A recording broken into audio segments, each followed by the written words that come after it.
Hello everyone. ये video technical video नहीं होने वाली है। इस वीडियो के अंदर मैं डिस्कशन करने वाला हूँ कुछ साइकोलॉजिकल पार्ट्स का और सबसे हार्श रियलिटी का जो स्टॉक मार्केट की है। अगर मैं आपको एक लाइन के अंदर सबसे पहली लाइन के अंदर एक बात समझाना चाहूँ तो वो ये है कि स्टॉक मार्केट के अंदर आप चाहो या ना चाहो, जो 95% ट्रेडर हैं वो लॉस करते हैं। और मोस्टली अगर आप बिगिनर हैं या अभी आपने स्टार्ट किया है तो चांसेस हैं कि आप लॉस करोगे। अब इस चीज को ना मैं थोड़ा सा आपको एक एग्जांपल देके बता देता हूँ। एग्जांपल मैं आपको निफ्टी आईटी सेक्टर के ऊपर लेकर के जाता हूँ। इसके ऊपर मैंने वीडियो भी बनाई थी। ये वीकली मैंने चार्ट लगाया हुआ है। ठीक है, अभी हम यहाँ पे देखते हैं जो निफ्टी आईटी का चार्ट है वो बिल्कुल डाउन हो जाता है। यहाँ पे वो सपोर्ट लेता है, अप जाता है, फिर से रीटेस्ट करता है और उसी जगह से सपोर्ट ले लेता है। अब हमें यहाँ पे देखते हैं कि यहाँ पे कंसोलिडेशन भी होता है, रेड कलर की कैंडल बनती है और ये ब्रेकआउट देके वीकली चार्ट पे क्लोज कर देता है। अब अगर मैं टेक्निकल की बात करूं तो टेक्निकली यहाँ पे बाय सिग्नल जनरेट हो चुका है। जो भी पोजिशनल कॉल लेके जाते हैं या जो भी ट्रेड करना पसंद करते हैं उन्होंने कॉल पुट जो भी उनको खरीदना है वो उन्होंने खरीद ली है।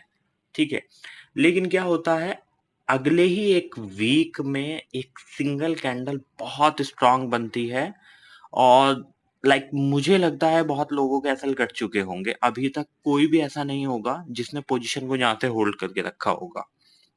ठीक है, इवन अगर मैं आपको डेली चार्ट पे दिखा देता हूँ थोड़ा सा बेहतर से आपको क्लियरिटी मिलेगी। ये देखिए, इसी जगह पे कंसोलिडेशन करके ब्रेकआउट दिया था निफ्टी आईटी ने और सेम इसी जगह से ब्रेक डाउन दिया है।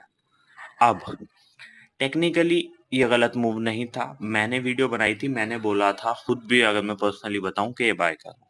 ठीक है, अब ये एसएल ले चुका है बहुत से लोगों का।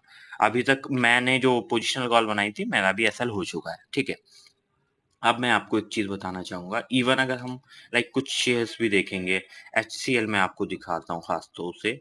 एचसीएल 6%, 6.70% और यहाँ से देखें तो 10% से ज्यादा टूट चुका है सिर्फ 3 दिनों के अंदर।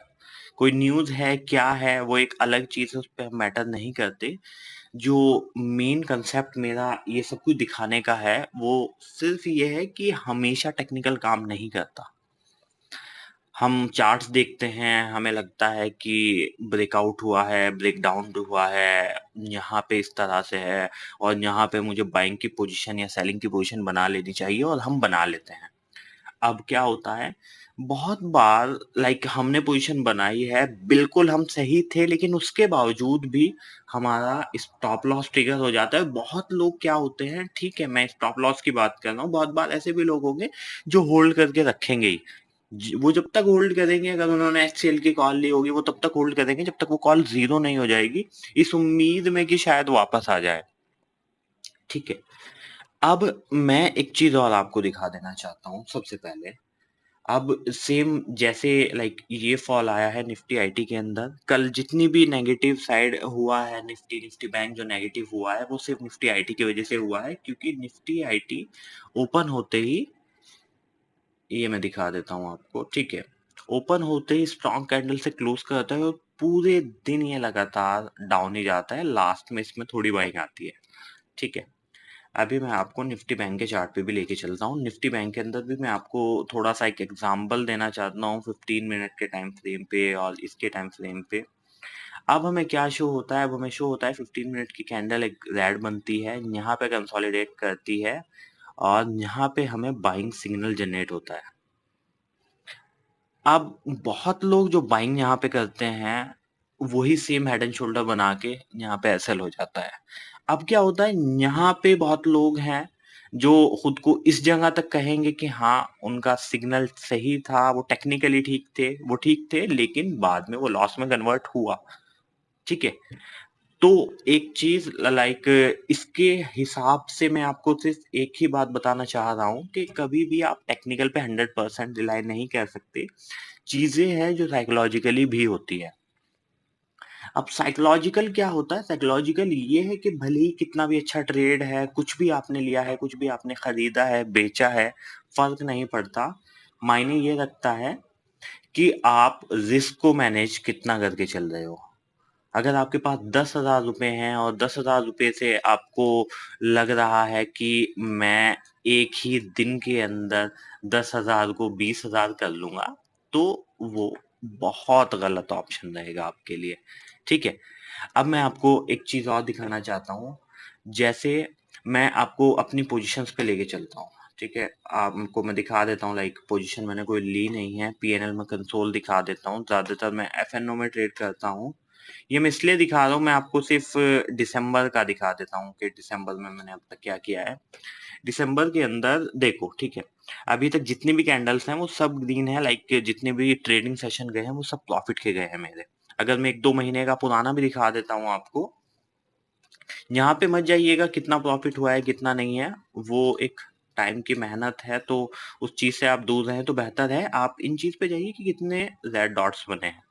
ठीक है, तो ये वो चीज है जो ज्यादा मायने रखती है, मेरे लिए भी और आपके लिए भी ये चीज मायने रखनी चाहिए थी। अब हम अगर यहीं पे सस्टेन करें और हमारी कोशिश हो कि हमेशा एक हमें छोटा प्रॉफिट लेकर के निकलना है, तो ये चीजें अपने आप एक दिन हो जाती हैं। अगर मैं आपको बताऊं, तो जब मैंने स्टार्ट किया था स्टॉक मार्केट के अंदर, इन सभी चीजों के अंदर, मुझे सबसे अच्छा जो लगता है वो ये है कि मेरे पास स्टार्टिंग में कैपिटल नहीं था। स्टार्टिंग में क्योंकि मेरे पास कैपिटल नहीं था, तो मैंने कुछ 100 रुपए से स्टार्ट किया था, और मुझे आज भी याद है मैंने ग्रो के अंदर अकाउंट बनाया था। उस टाइम पे वो सब सारी की सारी जो मनी थी वो डिप्लॉय हो गई थी। अब वो सीखने का टाइम होता है, किसी के लिए वो कुछ टाइम होता है, किसी के लिए वो ज्यादा टाइम होता है। मुझे जो टाइम लगा वो मुझे लगा है 2 साल।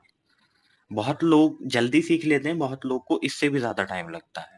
ठीक है, अब अगर खास तौर से उन वो स्टूडेंट जो कॉलेज में पढ़ रहे हैं, जिनको अभी कुछ यूट्यूब पे वीडियोस हैं जो ट्रेडिंग के बनते हैं, जो दिखाते हैं 10,000 50,000 1 लाख का प्रॉफिट उन्हें बन जाता है, वो यहाँ पे शो करते हैं। उन सभी चीजों के लिए मैं आपको सिर्फ एक बात बताना चाहता हूँ कि उन्होंने एक टाइम दिया है और वो सब कुछ आपको इसलिए दिखा रहे हैं क्योंकि कहीं ना कहीं आपको बाद में कुछ बेच देंगे, या तो वो आपको कुछ कोर्स बेच देंगे, या आपको कुछ इस तरह से दिखा देंगे जो आपको एंड ऑफ द डे ये लगेगा कि हाँ, स्टॉक मार्केट अगर आप स्टार्टर हैं, और खास तौर से देखो फुल टाइम मैं भी नहीं करता हूँ, सच बता रहा हूँ मैं आपको, फुल टाइम इसके अलावा भी बहुत कुछ है जो मैं कर रहा हूँ अपनी लाइफ में। आप स्टॉक मार्केट को खासतौर से इन द इनिशियल फेज कभी भी फुल टाइम लेकर के नहीं चल सकते हैं। स्टॉक मार्केट ऐसी चीज नहीं है कि आपको लगता है कि मेरे पास 10,000 रुपए हैं, मैंने जीरोधा के अंदर 10,000 रुपए डाले हैं और अब मैं स्टॉक मार्केट का किंग हो गया हूँ, अब मुझे कोई लॉस नहीं कर सकता। क्योंकि वो मैंने सबसे पहली लाइन में आपको बताई है कि स्टॉक मार्केट बहुत हार्श है, और 80% जो लोग हैं, मोर देन 95% लोग वही हैं जो रेगुलर लॉस करते ही करते हैं। वो लॉस क्यों करते हैं? वो लॉस सिर्फ इसीलिए करते हैं क्योंकि उन्हें बदला लेने की आदत होती है कि यहाँ पे ट्रेड लिया, ये लॉस हो गया, फिर बाइंग सिग्नल दिखा, फिर एंट्री कर ली, फिर यहाँ पे सेल सिग्नल दिखा, यहाँ पे कर ली, कुछ प्रॉफिट हुआ, खुश हुए, फिर यहाँ पे बाइंग सिग्नल दिखा, फिर बाइंग कर ली, फिर एसएल हुआ। पूरे दिन इसी चीज में लगे रहते हैं, समझ रहे हो? अब मैं लाइक अगर आप स्कूल में पढ़ने वाले हैं, 18 साल से कम की अगर आप एज के हैं, आपको सिर्फ यही सलाह है कि अभी एटलीस्ट स्टॉक मार्केट से दूर रहिए। अगर किसी दूसरे के बिहाफ पे आपने ट्रेडिंग अकाउंट बना लिया है, मैं जानता हूँ कुछ लोगों को, वो क्या करते हैं कि ट्रेडिंग अकाउंट बना लेते हैं और उसके किसी दूसरे के बिहाफ पे और फिर खुद ट्रेड लेते हैं। घर से कुछ थोड़ी बहुत पॉकेट मनी मिलती है और वो सारी पॉकेट मनी आप यहाँ पे डिप्लॉय कर देते हो। तो अभी उस चीज को ना करें, चीजों को देखें, और स्टॉक मार्केट के अंदर सिर्फ उतना ही रिस्क लें, सिर्फ उतना रिस्क लें जितना आप लॉस कर सकते हो। अगर आपके अकाउंट में, बैंक अकाउंट में 1 लाख रुपए हैं, तो 10,000 20,000 50,000 रुपए से ज्यादा कभी मत डालिएगा, और जब डालते हो अकाउंट में तो सिर्फ ये समझ के डालिएगा कि ये मैं लॉस करने वाला हूँ, और अगर लॉस भी हो जाएगा तो मुझे फर्क नहीं पड़ता। ठीक है, बाकी इस वीडियो के लिए इतना ही, मिलते हैं अगली वीडियो में। Have a nice day.